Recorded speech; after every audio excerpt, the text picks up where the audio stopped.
Graça e paz, irmãos.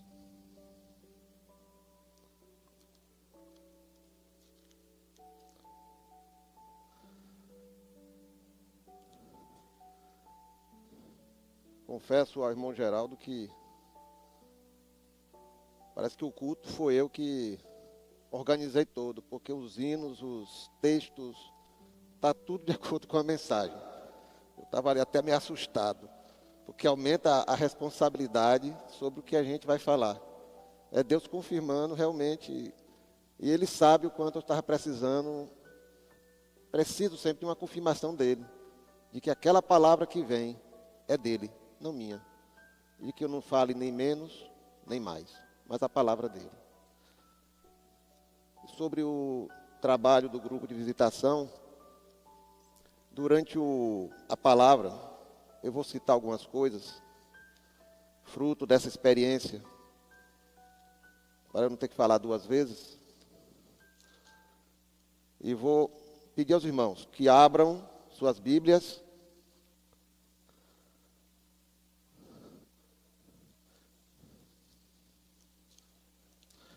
em Romanos 11. Romanos 11, de 33 a 36. Se fôssemos dar um tema para esta mensagem, eu usaria a grandeza de Deus.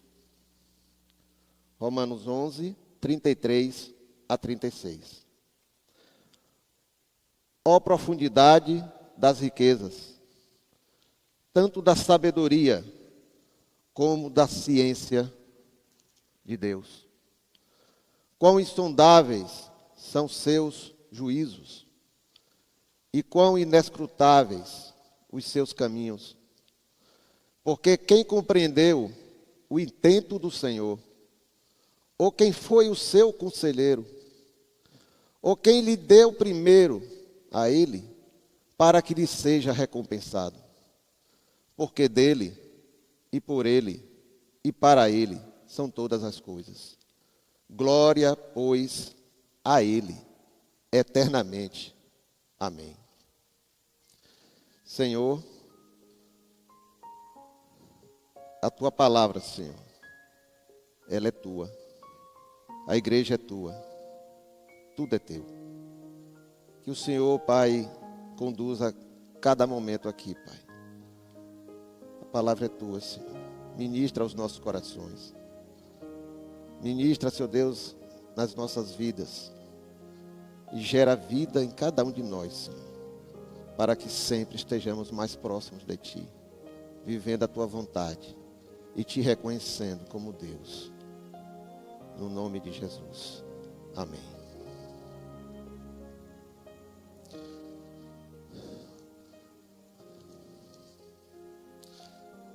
Irmãos, qual é o cenário que você está vendo nesse momento? Na sua tela. Não importa o tamanho da tela. Qual o cenário que você está vendo? Nesse momento, o foco principal sou eu. Alguns equipamentos atrás. O púlpito. Mas o cenário aqui é muito maior. E você não pode ver. A não ser que a câmera seja colocada num foco diferente ou ela se desloque. Esse é o cenário que você está vendo. Mas há muitas coisas aqui que você não vê. E não tem como ver, se não lhe for possibilitado. Você está vendo aí o pessoal, as intérpretes de Libras, que aparece aqui, no canto da tela. Você não está vendo qual o cenário que é montado para que essa imagem chegue perfeita a você. Você não está acompanhando, não sabe quem é que está por trás da câmera nesse momento. Você não sabe quem é que está cuidando do som. Você pode até deduzir, mas não tem certeza. Você não está vendo.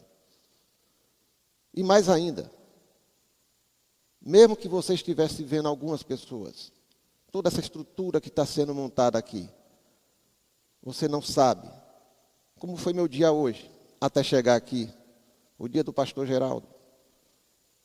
O dia de cada irmão que cantou aqui e que possibilitou você estar prestando culto ao Senhor. da sua casa. Há muitas coisas que a gente não vê, mesmo aparecendo na tela, mesmo você deduzindo o que está por fora da tela. Qual o cenário que você vê hoje no mundo? O cenário que domina o mundo, dentro do contexto atual. Qual o cenário que estamos vendo com a pandemia do coronavírus? Mais do que de repente a nossa vida mudou. Por causa de um inimigo invisível, fomos obrigados a organizar uma nova rotina nas nossas vidas. Fomos forçados a adiar planos, e muitos planos tiveram também que ser esquecidos, porque passou a oportunidade. Fomos confinados dentro das nossas casas e confrontados com as nossas realidades, falsas ou verdadeiras. Fomos colocados para conviver intensamente com aquelas pessoas que dizemos amar ou que amamos só de dizer. Nesse cenário, as incertezas e a insegurança afetam praticamente todas as pessoas. O cenário de crise afetou o nosso ambiente de trabalho, afetou nossa vida pessoal, nossa vida psicológica, emocional, familiar, escolar, nossas relações sociais. Inclusive, passamos a ter medo um do outro, até dentro de casa, para tomar banho. A ansiedade tragou total ou parcialmente boa parte da esperança da humanidade. Muitos estão reféns do desespero e do medo. A insegurança está no rosto da maioria das pessoas. E nesse trabalho do grupo de visitação, nós temos visto isso de forma muito clara. Vamos pegar aqui 2 exemplos. Tivemos na casa da irmã Vera Cel, uns 3 domingos atrás.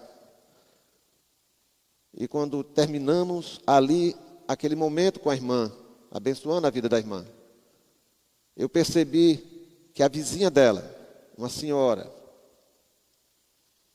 estava na porta, na grade, por dentro. O semblante dela me comoveu. E eu caminhei em direção a ela. E ela, desesperada, me disse: por favor, cante uma música aqui para mim. Ore por mim. E com aquela voz trêmula: eu estou desesperado, eu estou sem paz. Eu não sei o que fazer da vida. E ali fomos, cantamos, abençoamos a vida dela, oramos pela vida dela e falamos do Senhor para ela. Em outra situação, a gente foi visitar o irmão Wilton Medeiros, irmã Arlete. E alguém disse, assim que terminar aqui, Adevan, na próxima esquina já é a casa do irmão Gesso e irmã Ana. A gente deixou os carros ali mesmo e fomos andando, subindo a ladeira. Só que fomos subindo e cantando, louvando ao Senhor. Quando chegou perto da esquina, alguém disse: não, não é nessa esquina, é na outra. Aí a gente parou para pensar, aí, vai dar tempo ou não de realmente fazer essa visita, porque já estava finalizando o dia. Quando eu olho para o lado, 3 edifícios que tem ali entre a casa do irmão Wilton, subindo, e a outra esquina. Tinha pelo menos umas 25 pessoas nas janelas, olhando fixamente para a gente. Algumas chorando, outras emocionadas, outras com aquele olhar comprido. E o Senhor nos mostrou: é aqui que vocês vão ficar. E ali oramos, cantamos, abençoamos aquelas vidas.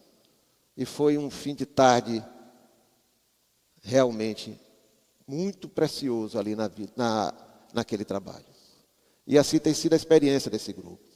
Vamos visitar os irmãos, abençoamos os irmãos em nome do Senhor, em nome da igreja, em nome do pastor. Mas o Senhor também tem levado a muitos vizinhos desses irmãos a ruas quase inteiras.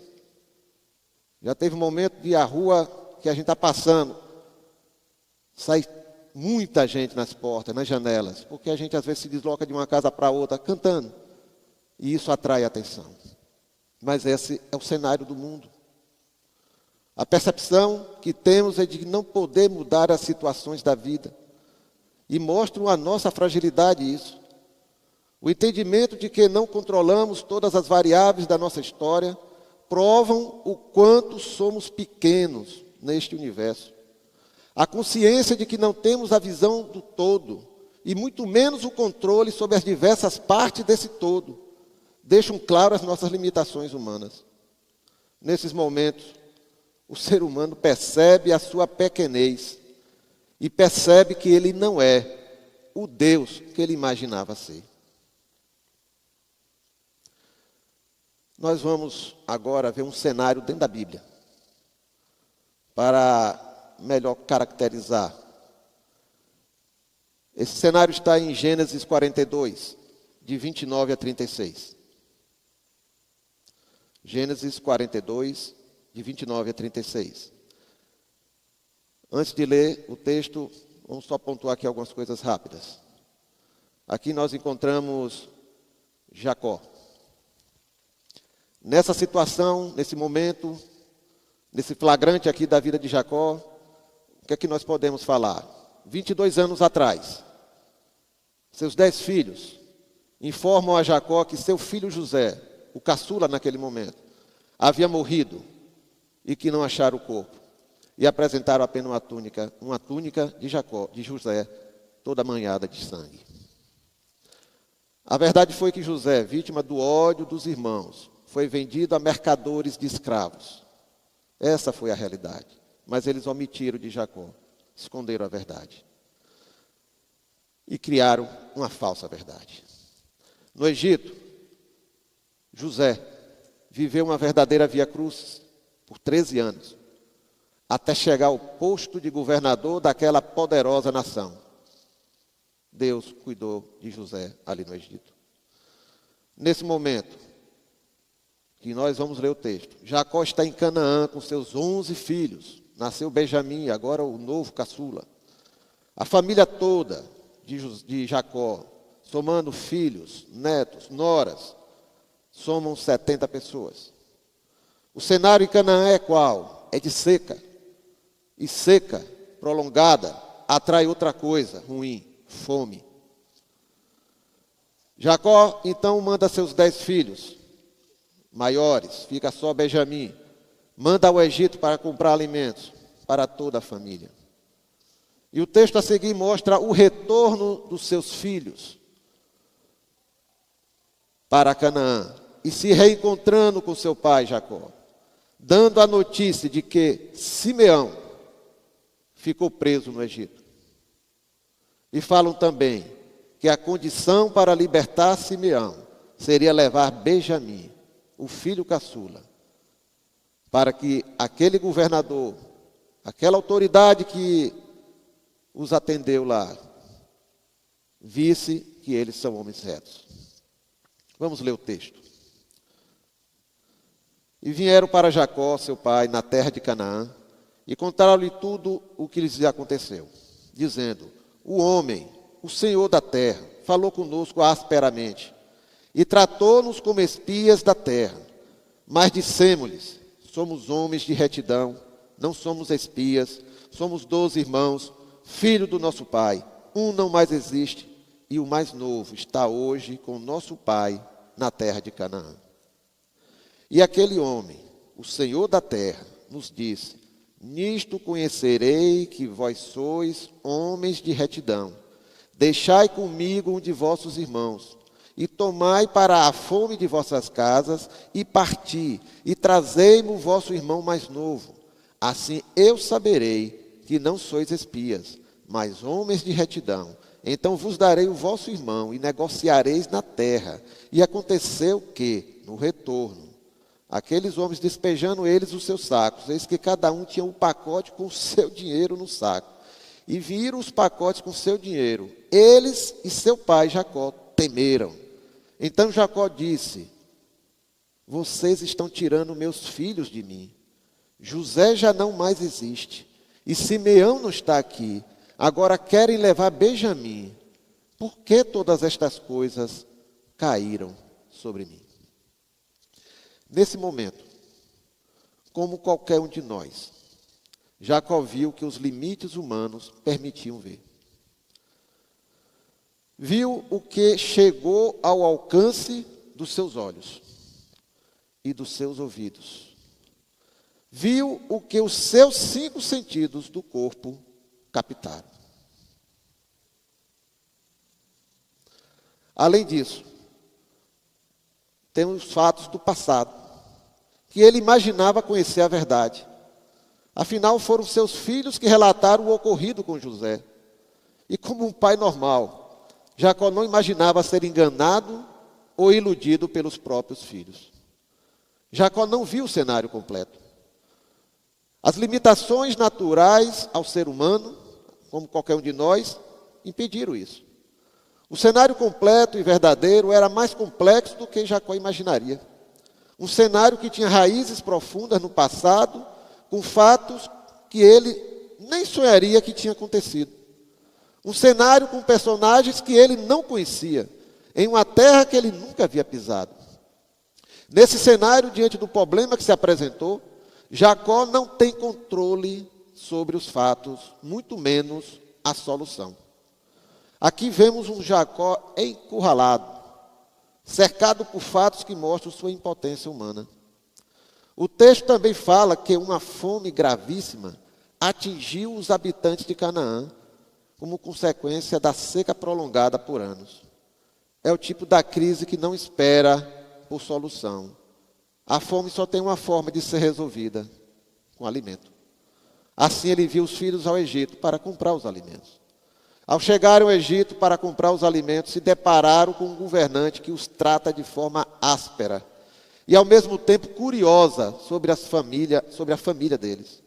Os diálogos com esse homem os deixam amedrontados e perplexos. Diálogos que os levam a se encontrarem com o passado, com o mal que praticaram e pensaram que poderia ter ficado escondido e esquecido no tempo. Deus estava promovendo o encontro deles com o próprio passado. Eles alimentavam a ilusão humana até ali. Aquela ilusão que acredita que o tempo apaga o que fizemos. Os filhos de Jacó, que já haviam eliminado o irmão caçula da vida de seu pai há 23 anos, agora levam a notícia de que Simeão havia ficado preso no Egito. Jacó é levado a encarar uma péssima notícia: o risco de perder outro filho.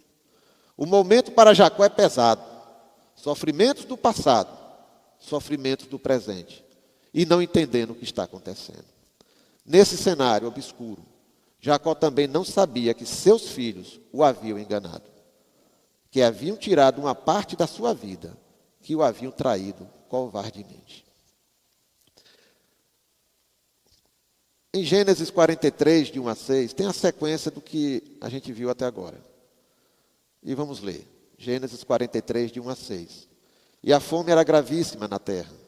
E aconteceu que, como acabaram de comer o mantimento que tinham trazido do Egito, disse-lhes Jacó: voltai, comprai-nos um pouco de alimento. Mas Judá, seu filho, respondeu, dizendo: fortemente nos protestou aquele homem, dizendo: não vereis a minha face, se o vosso irmão, o caçula, Benjamim, não vier convosco. Se vieres conosco o vosso irmão, desceremos. Aí é Judá conversando com Jacó. Mas se não enviares, não desceremos, porquanto aquele homem nos disse: não vereis a minha face, se o vosso irmão não vier convosco. E disse Israel, Jacó: por que me fizeste tal mal? Fazendo saber àquele homem que tinhas ainda outro irmão. Jacó agora com seus 11 filhos, suas noras, seus netos, como eu falei, somam cerca de 70 pessoas. O que era que esse grupo, contra o poderoso Egito, a nação mais poderosa da época, poderia fazer? Então, sem outra solução humana possível, Jacó se rende à situação e manda os filhos de volta ao Egito, com a missão de comprar mais alimentos, clamar por misericórdia àquele governante e trazer seu filho Simeão livre. Nesse momento, sua alma se perturbava com a possibilidade de perder outro filho e de um novo sofrimento. Humanamente, Jacó nunca vislumbraria que aquele governante que estava apertando seus filhos era José. Aquele que seus próprios filhos o definiram como morto, atacado por alguma fera, e que não acharam o corpo. Jacó nunca imaginaria que problemas da sua família, produzido pelos seus filhos em Canaã, muitos anos antes, seria descoberto, esclarecido e concluído dentro do palácio do faraó do Egito. Como entender que problemas familiares de um grupo pequeno de pessoas, peregrinos em uma terra distante, fossem ser tratados no palácio do governo da nação mais poderosa da época? Qual cenário que Jacó imaginaria que seu filho, José, de 17 anos, teria que amadurecer longe dele? Amadurecer com sofrimentos intensos na sua alma, como vítima do ódio dos próprios irmãos e mentiras acerca da sua integridade. Que no meio dos sofrimentos, José amadureceria no relacionamento com Deus. Qual o cenário que Jacó imaginou em que aquelas 70 pessoas, sob a sua liderança, peregrinando no deserto, sofrendo com a seca, ameaçados pela fome, sem o apoio de nenhuma nação daquela região, poderia vir a se tornar no futuro uma grande nação e se apropriaria daquelas terras, como Deus prometera. Jacó já estava bem idoso, 130 anos. Seus dias estavam terminando. Como seria a sequência da história da sua descendência? Como se cumpririam as promessas que Deus fez a Abraão, a Isaque e a ele? Como será que com sua morte se perderia tudo? O que ele poderia fazer para manter as coisas no rumo de Deus? Nesse momento, vemos que Jacó não tem controle das variáveis que ele vê, muito menos das que ele não vê. Como decidir nessas situações? Como chegar à compreensão de qual é o melhor caminho a seguir? Como perceber qual é a direção que Deus quer que eu tome diante dos dilemas da vida? O cenário para Jacó ficou nebuloso. O que ele vê não é suficiente para dar-lhe tranquilidade para adotar qualquer decisão. Jacó percebeu o quanto era pequeno diante da grandeza do cenário em que estava envolvido. Que ele era uma pequena peça dentro de uma engrenagem maior, muito maior. Assim é a realidade da vida. O homem é uma pequena peça dentro de um grande quebra-cabeça, do qual ele não vê a imagem que está sendo formada. Irmãos, em cima desse contexto, vamos extrair aqui 5 lições para as nossas vidas. A primeira lição: no meu relacionamento com Deus, tenho que reconhecer a sua grandeza e minhas limitações humanas. Só Ele é Deus. Nossa mente não consegue entender a dimensão dos atributos de Deus. O profeta Jeremias, no seu livro, capítulo 10, versículo 6, ele diz: ninguém há semelhante a ti, ó Senhor. Tu és grande, e grande o teu nome em poder. No primeiro livro das Crônicas, capítulo 29, versículo 11 e 12. Tua é, Senhor, a magnificência, o poder, a honra, a vitória, a majestade, porque teu é tudo quanto há nos céus e na terra. Teu é, Senhor, o reino, e tu te exaltaste por cabeça sobre nós. E riquezas e glória vêm diante de ti, e tu dominas sobre tudo, e na tua mão há força e poder, e na tua mão está o engrandecer e o dar força a tudo. O salmista, no Salmo 19, versículo 1, os céus declaram a glória de Deus, e o firmamento anuncia a obra das suas mãos. Esse é o nosso Deus. Como é que eu percebo Deus? Tenho que perceber a sua eternidade. Tenho que perceber que Ele é Criador de todas as coisas. Sua onipotência, onisciência, onipresença, sua sabedoria, sua bondade, sua justiça, sua soberania. O homem precisa reconhecer a grandeza de Deus. O homem precisa reconhecer a sua própria pequenez e as suas limitações diante da imensidão que representa o seu Criador. No entanto, apesar desse contraste entre a grandiosidade de Deus e a insignificância do homem, Ele não está distante de nós. Deus buscou desde o início o relacionamento com a sua criatura. Deus sempre quis andar com o homem. Deus sempre desejou, desde antes da criação, estreitar essa relação com o homem. Deus investiu para que saíssemos da condição de criaturas para a condição de seus filhos. Jacó sabia que esse Deus Todo-Poderoso se relacionou com seu avô Abraão, com seu pai Isaque, mas Jacó também foi atraído para andar com Deus. Ele também foi atraído para depender de Deus, confiar nos seus cuidados, nos seus planos e no seu modo de agir. Alguns anos antes, Jacó havia se rendido à grandeza de Deus. Ele desistiu dos seus próprios projetos. Ele desistiu das suas filosofias, dos seus caminhos tortuosos, da sua mente corrompida, da vida independente de Jacó. E reconheceu sua pequenez e se entregou ao Deus de Abraão e de Isaque, que também se tornou o Deus de Jacó. E ele seguiu o roteiro. O roteiro para quem quer se aproximar de Deus, que está lá em Hebreus 11:6. Ora, sem fé é impossível agradar a Deus, porque é necessário que aquele que se aproxima de Deus creia que Ele existe e que Ele é recompensador daqueles que o buscam. Quem é Deus para mim? Qual o espaço que Ele ocupa na minha vida? O Senhor tem que preencher todos os espaços da minha vida. Minha mente, meu coração, meu tempo. O Senhor tem que preencher todos os espaços da minha vida, os meus planos, meus projetos, meu futuro, meu presente. O Senhor tem que ocupar todos os espaços. Já me rendi a Ele. Coloquei-me debaixo do seu governo e dos seus cuidados.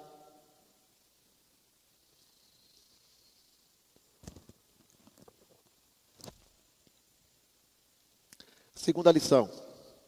Nos caminhos do Senhor, tenho que confiar na sua forma de agir e na sua soberana vontade. Em Isaías 55, versículo 9. Porque assim como os céus são mais altos do que a terra, assim são os meus caminhos mais altos do que os vossos caminhos, e os meus pensamentos mais altos do que os vossos pensamentos. Na vida cristã, quase sempre seremos surpreendidos, e em alguns momentos, até ficar decepcionados com a maneira de Deus agir. Como seres humanos, nós fazemos a leitura do cenário que vivemos, mas cremos ter o controle das variáveis e projetamos os caminhos e as alternativas para resolver todos os nossos dilemas. Entendemos que é desta maneira que as coisas precisam acontecer. Porém, Deus não segue a nossa lógica humana. Lógica humana e particular. Ele não obedece às nossas fórmulas e projeções. Ele não se guia pelos critérios que criamos. Ele nos conhece. Ele sabe que o ser humano tem dentro de si a sede do poder, de ter o controle da vida nas mãos, de querer entender tudo o que está acontecendo à sua volta. O homem quer o controle do poder, de poder determinar o que vai acontecer. É impossível ao homem compreender a forma de Deus agir, sua forma de pensar, de projetar a vida. Seus planos e propósitos estão muito além da nossa capacidade racional e de nossa compreensão. Deus vê a eternidade, a história como um todo. A perspectiva de Deus é muito diferente da nossa. Não é o homem que define a maneira de Deus agir. Por isso haverá surpresas. Ele projeta caminhos onde não haveria a mínima possibilidade lógica para que aqueles caminhos existissem. Ele é Deus. Só Ele faz isso. Diante dessa realidade, eu tenho que esquecer o desejo e a pretensão de querer determinar a Deus como Ele vai agir. Eu tenho que confiar, descansar, ficar em silêncio. Um dia tudo ficará claro, quando Ele colocar cada peça em seu lugar. Deus sempre sabe o que faz. Ele vê mais longe. Deus não conta com a sorte. Deus não conta com o acaso. Ele não improvisa. Ele tem o controle do passado, do presente e do futuro em suas mãos. Os irmãos de José imaginaram que poderiam eliminá-lo das suas vidas. Imaginaram que poderiam esconder o mal que fizeram.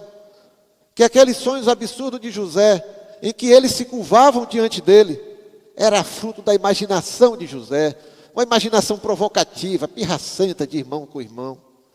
Eles não sabiam o Deus de Abraão, o Deus de Isaac, o Deus de Jacó, tinha o controle de tudo e que ninguém se esconde dele. Não sabiam que os seus próprios caminhos e seus pensamentos estavam sob a soberania de Deus. Aprenderam que ninguém impede o agir de Deus. Terceira lição, irmãos. Quanto mais amadureço no relacionamento com o Senhor, mais dependo dele, da sua providência, uma dependência que gera confiança e paz. Em Isaías 41, 13, o profeta diz: porque eu, o Senhor teu Deus, te tomo pela tua mão direita e te digo, não temas, eu te ajudo. Em Provérbios 3, do versículo 5 ao 7, Salomão diz: confia no Senhor de todo o teu coração, e não te estribes no teu próprio entendimento.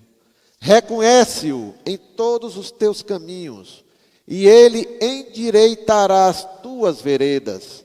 Não sejas sábio aos teus próprios olhos. Teme ao Senhor e aparta-te do mal. No caminho natural da vida, nós somos ensinados a viver a nossa independência. O normal é nossos pais nos ensinarem a desenvolver sozinhos atividades rotineiras do dia a dia. Lembro os ensinamentos de meu pai, de minha mãe.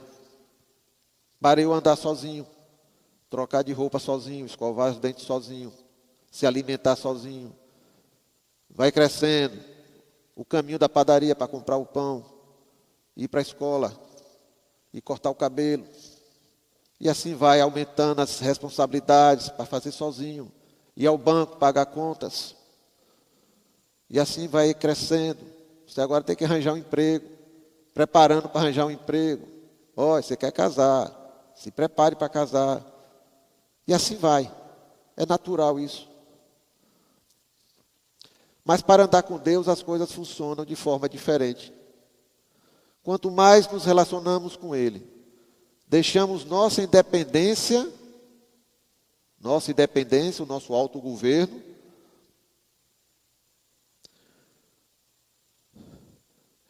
aleluia, Senhor. Deixamos nossa independência, irmãos, para nos tornarmos dependentes dEle. Dependentes dos seus cuidados e da sua providência. Quando o nosso relacionamento com Deus amadurece, fica visível nosso reconhecimento de que Ele é o maior presente que temos em nossas vidas. De que não buscamos a Deus pelo que Ele pode dar, mas pelo que Ele é. Ao dependermos de Deus, nos afastamos da desobediência, dos atalhos e caminhos fáceis da vida. Obedecemos nossos pais, buscamos conselhos de pessoas maduras no Senhor. Nossos corações são guardados da ansiedade, do medo, do desconhecido, daquilo que não vemos. Por isso a fé é o que nos dá segurança acerca das coisas que esperamos e plena convicção acerca das coisas que não estamos vendo, daquilo que não temos controle. O que Jacó, naquele momento, poderia fazer? Dentro do cenário que ele via, ele fez o que era possível. Primeiro sofreu o impacto na alma da notícia e buscou absorver o risco de perder outro filho. Depois de algum tempo, autorizou os filhos a voltarem ao Egito, levando Benjamim, com muitas orientações que sua experiência de vida lhe ensinou. Ciente das promessas de Deus desde Abraão, passando por seu pai Isaque, chegando até ele, Jacó sabia que Deus não é comandado por nenhum homem. Jacó sabia dos métodos de Deus no uso da sua soberania. Jacó sabia que o Senhor do universo, quando age ou intervém, nunca é impedido. Não deu lugar ao desespero. Aguardou, confiando no Senhor. A fé nasce, cresce e amadurece. E na sua fase madura, nós aprendemos a descansar no Senhor, porque confiamos plenamente nele. Vamos para a quarta lição. Romanos 11, 33 a 36. Ó profundidade das riquezas, tanto da sabedoria, como da ciência de Deus. Quão insondáveis são os seus juízos e quão inescrutáveis os seus caminhos. Porque quem compreendeu a mente do Senhor, ou quem foi primeiro seu conselheiro, foi seu conselheiro, ou quem lhe deu primeiro a ele para que seja recompensado, porque dele e por ele e para ele são todas as coisas. Glória, pois, a ele eternamente. Amém. A grandeza de Deus é tão extensa que a maior parte dela sempre será mistério para todos nós. O ser humano sempre será incapaz de entender o agir de Deus e conseguir compreender os seus juízos. Deus nunca irá se apequenar aos raciocínios e ao controle do homem. Nunca compreenderemos ou conheceremos Deus completamente. Deus é infinito. Nunca saberemos tudo sobre Deus e não conheceremos como Deus conhece as coisas. Mas saberemos sim tudo o que nós precisamos saber. Ele nos revelará. Não somos oniscientes, não somos Deus, só Ele é Deus. Paulo afirma em Romanos 11 que os julgamentos de Deus, suas decisões, seus métodos são insondáveis. Estão muito além da compreensão humana. Os caminhos do Senhor não podem ser rastreados nem seguidos pelo melhor cão farejador, pelo mais moderno satélite ou GPS já criado. Suas ações e métodos estão muito além da minha capacidade de compreensão. Quem conheceu a mente do Senhor? Ela é impenetrável para o ser humano. Jacó não se lançou a enfrentar o desconhecido por ele. Jacó se rendeu aos fatos. Tudo era muito grande e complexo para ele.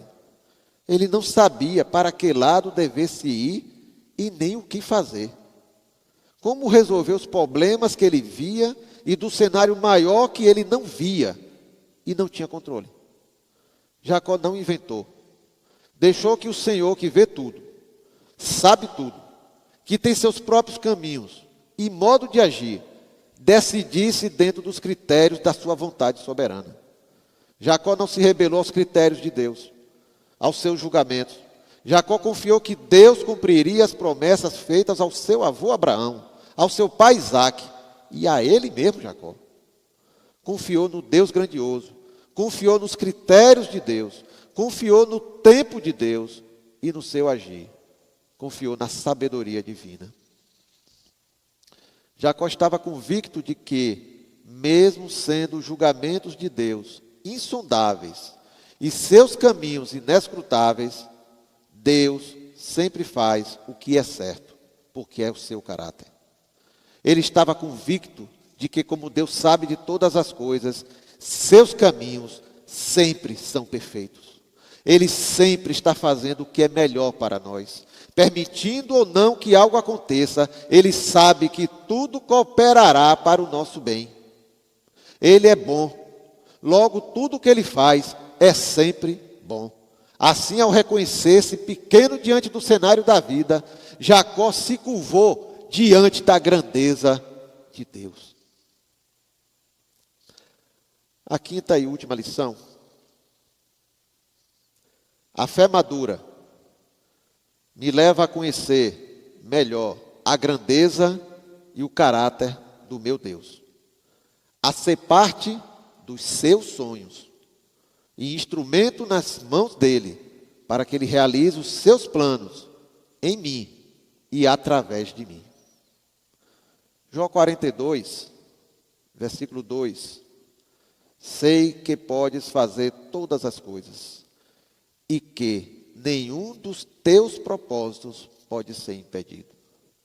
O salmista, no Salmo 33, versículo 11, os planos do Senhor permanecem para sempre, e os propósitos do seu coração por todas as gerações. Provérbios 19, 21. Muitos planos há no coração do homem, porém o propósito do Senhor é que permanecerá para sempre. Muitas vezes, quando estamos diante dos grandes desafios e batalhas da nossa vida, pensamos em desistir, porque achamos que Deus não ouve as nossas orações. O inimigo das nossas almas, então, se aproveita da nossa fraqueza e tenta minar os nossos sonhos. Lembremos que as promessas de Deus são eternas, mas que elas foram feitas para que se cumpram em nossas vidas o propósito dele, e não para que as usemos de acordo com as nossas vontades, os nossos projetos particulares. Esta talvez seja a principal dificuldade pela qual nós passamos. Sem maturidade, não conseguimos entender isto, e então ficamos tristes com Deus, chateados, revoltados, murmuradores, questionadores. Parece que Deus não está me ouvindo. O problema está em nós, em não aceitarmos que as promessas não existem para a nossa satisfação pessoal, ou para atender os nossos desejos egoístas, mas para que o plano de Deus, traçado por Ele, se concretize em nós e através de nós. Não duvide do que Deus tem para você. Não duvide. Não existem falhas em Deus. Se Ele prometeu, Ele vai cumprir e ponto final. Não há imprevistos, nem suposições contrárias. A única verdade é, Deus cumpre tudo aquilo que promete. Não confiemos na esperança humana, irmãos. A esperança humana se fundamenta nas circunstâncias da vida, no que a gente vê, no que a gente pega, no que a gente ouve. O que acontece quando a esperança humana acaba? Uma pessoa sem esperança murcha, desiste das lutas, desiste dos seus sonhos, mergulha na depressão, começa a morrer aos poucos. Uma pessoa sem esperança agride a si mesma e pode machucar também os que estão ao seu redor. A esperança humana chega ao fim quando não temos mais motivos para continuar acreditando. Não vemos mais condições para dar solução que queremos ou alcançar o que pretendíamos. Minha capacidade, aí eu começo a ver, não é mais suficiente. Meu dinheiro não consegue mais resolver.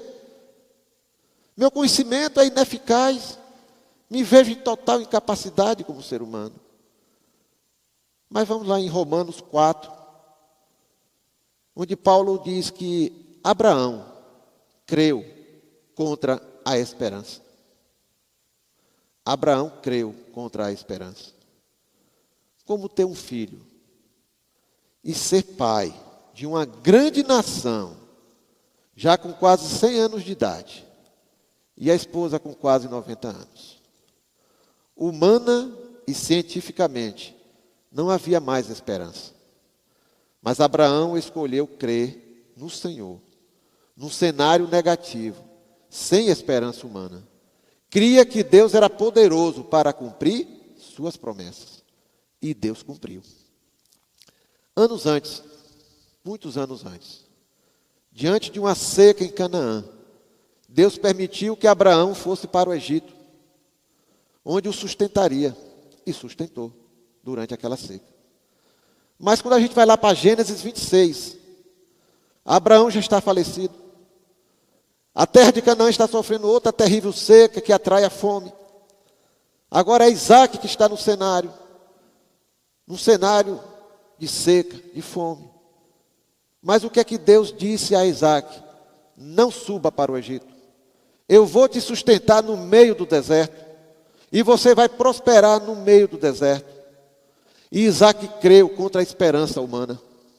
Isaac obedeceu. E Deus cuidou de Isaac no deserto e fez com que ele prosperasse. Deus cuida dos seus. Não importa se estejamos nos pastos verdejantes ou atravessando o vale da sombra da morte.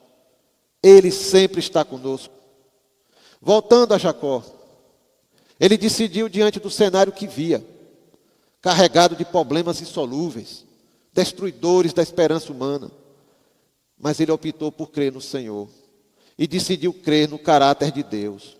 E decidiu dar passos de fé. No livro de Lamentações, capítulo 3, de 24 a 26, Jeremias diz: a minha porção é o Senhor, diz a minha alma.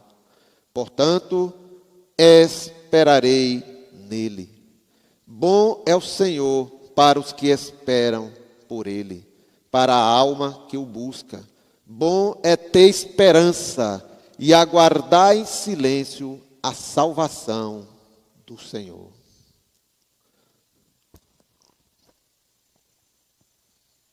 Dias mais tarde, Jacó tem conhecimento de que José está vivo.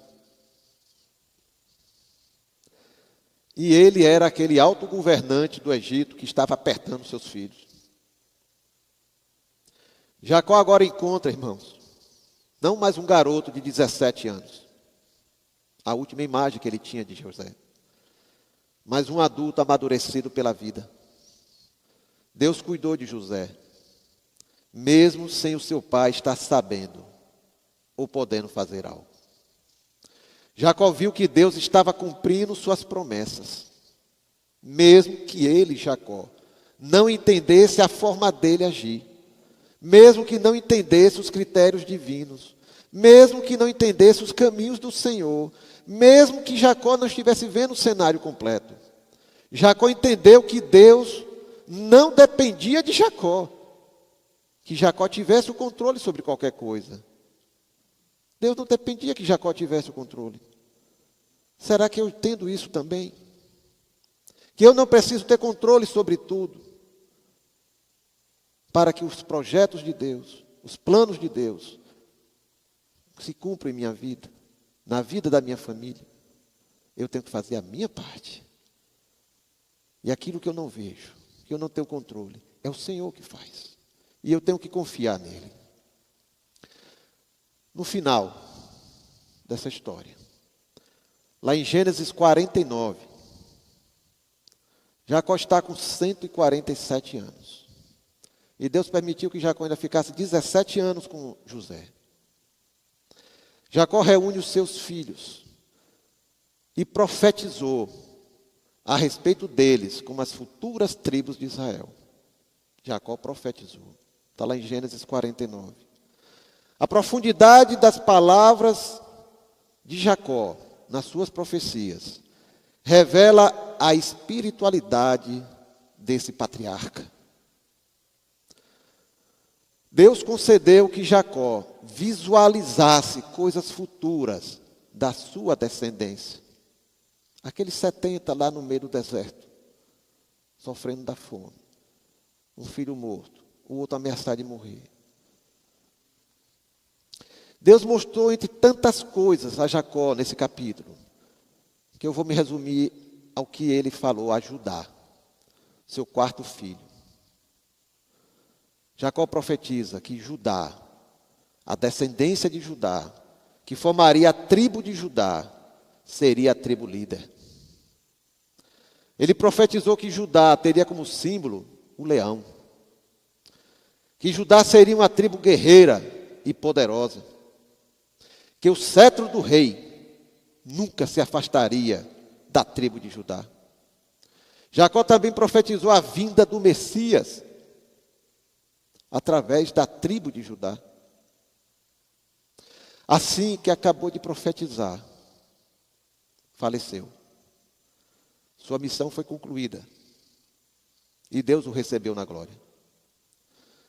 Deus abriu as cortinas do cenário para Jacó ver tudo que seria cumprido por ele na sua descendência. Cenário que se cumpriu em todos os detalhes. Seus filhos com seus descendentes formaram as 12 tribos de Israel. Judá foi realmente a tribo guerreira e poderosa e se tornou a tribo líder. O cetro do rei nunca se afastou da tribo de Judá. De Judá, da tribo de Judá, veio o Messias, veio Jesus, o Rei dos Reis, o Rei eterno, o leão da tribo de Judá. Aleluia. Tudo se cumpriu conforme o propósito do nosso Deus. Não importa o que acontecer, ou deixar de acontecer. Não importa os obstáculos que o homem enxergue. Não importa os reis que se levantem contra o Senhor. Não importa se eu estou no deserto ou numa terra frutífera. Não importa a quantidade de nãos que eu tenha recebido. No decorrer da história e dos fatos, Deus cumpre seus propósitos. Ninguém o impede. A linha da vontade de Deus rompe tudo e se estabelece eternamente. Ninguém pode impedir o Senhor. Uma fé madura está conectada ao entendimento que sou peregrino nesta terra, de que minha pátria não é aqui, portanto não devo me apegar aqui. Pastor Zica sempre fala essa frase, e ela tem um alto significado, muito profundo.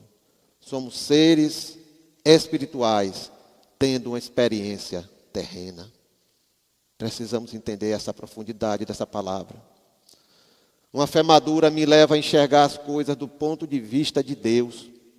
E assim eu vou passar a compreender melhor a sua vontade, mesmo nas tribulações, mesmo nas provas, nas lutas, nos dramas e até nas minhas derrotas. Uma fé madura me leva a conhecer melhor a grandeza e o caráter do nosso Deus. Ele é fiel, Ele é santo, Ele é verdadeiro, Ele é bom. Ao amadurecer na fé, eu percebo que Deus encurtou a distância dele para mim. Antes, ele era Deus e eu criatura. Agora, ele é Pai e eu, seu filho. Não tenho mais dúvidas. A fé madura me leva a entender que Deus me quer perto dele, confiando nele, sob os cuidados dele. As 5 lições que vimos aqui. A primeira, no meu relacionamento com Deus, tenho que reconhecer a sua grandeza e minhas limitações humanas. Só Ele é Deus. A segunda, nos caminhos do Senhor, tenho que confiar na sua forma de agir e na sua soberana vontade. A terceira lição, quanto mais amadureço no relacionamento com o Senhor, mais dependo dEle, dependo da sua providência, numa dependência que gera confiança e paz. Quando confio no Senhor, me rendo aos seus caminhos, aos seus critérios e ao seu propósito eterno. A quinta lição, a fé madura me leva a conhecer melhor a grandeza e o caráter do meu Deus, a ser parte dos seus sonhos e instrumento nas suas mãos para que Ele realize seus planos em mim e através de mim. Será que eu entendo essas coisas? Será que eu entendo que os sonhos de Deus são maiores que os meus? que dentro dos seus sonhos e propósitos, Ele vai fazer o melhor por mim. Por quê? Porque Ele vai além. Ele vai além do que eu posso ver. Deus vai cumprir os seus planos em minha vida. Deus vai cumprir os seus planos em minha vida. Ele vai fazer tudo o que for da sua vontade. Reconheço que eu sou pequeno, que sou falho, que sou limitado. Mas uma coisa eu tenho certeza e tenho plena convicção. Ele é Deus. Ele é Deus. Ele é Deus. E Ele só faz o melhor pelos seus. Que Deus abençoe a sua vida, meu irmão. Deus abençoe a sua igreja. Deus abençoe a todos nós com a sua palavra. E que ela se torne vida e prática de fé no nosso dia a dia. Que o Senhor te abençoe no nome de Jesus.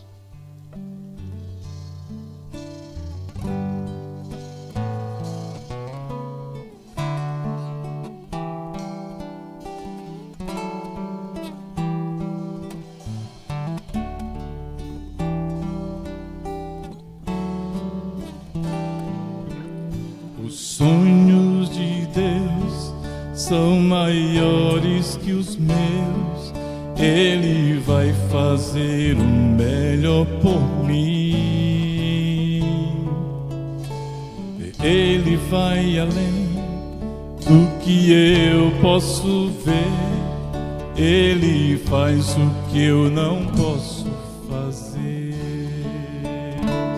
Deus vai cumprir os seus planos em mim.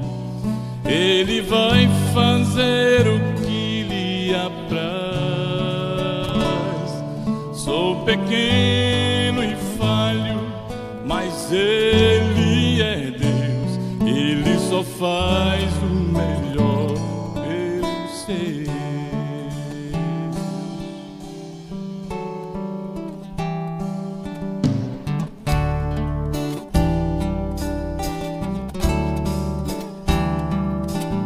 Os sonhos de Deus são maiores que os meus. Ele vai fazer o melhor por mim. Ele vai além do que eu posso ver. Ele faz o que eu não posso fazer. Deus vai cumprir os seus planos em mim. Ele vai fazer o que lhe apraz. Sou pequeno e falho, mas Ele é Deus. Ele só faz o melhor pelo ser. Deus vai cumprir os seus planos em mim. Ele vai fazer o que lhe apraz. Sou pequeno e falho, mas Ele é Deus. Ele só faz o melhor pelos seus. Acredito, sim. Acredito, sim.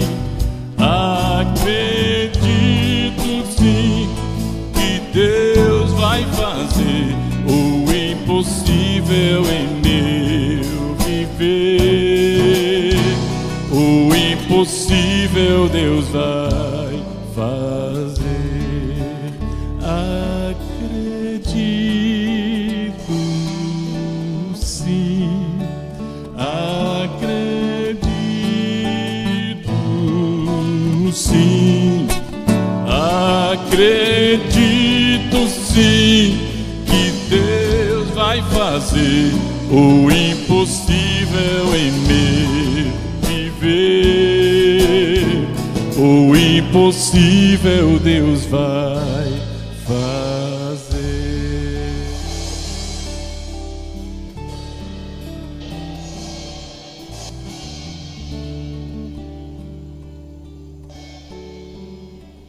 Aleluia. Nós queremos agradecer ao nosso irmão Adervan pela instrumentalidade, pela palavra abençoadora que nos trouxe nesta manhã. Reflitamos sobre tudo o que ouvimos